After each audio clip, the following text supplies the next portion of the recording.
على بالي كامل تعرفوا ديروا لا سلطه تاع البطاطا، بصح بهذه الطريقه مع هاد لاصوص على بالي ما جربتوهاش من قبل. وانا نقول لكم راكم حايرين واش تفطروا، ما لقيتوش واش تدو معكم الخدمه، حبيتوا ديروا ريجيم وتاكلوا حاجه خفيفه عليكم وعلى هاد السلطه، خبوها في عينيكم. غليت البطاطا والزروديه، ضفت عليهم طوماط سوريز والزيتون، وزدت لهم لي كورنيشو، وزدت لهم الزيتون الكحل، انواع زوات اللي حبيتوا ديروهم.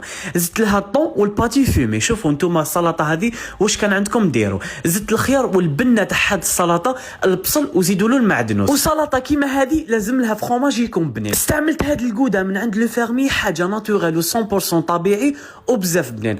قطعته هنايا، ضفت هنا التابل تاع السلطه، ديروه بزاف بنين. وإلا ما عندكمش ما ديروش. انا الملح ما حبيتش ندير باسكو سي ديجا الزيتون راكم تعرفوا، دونك ما نكثروش بزاف.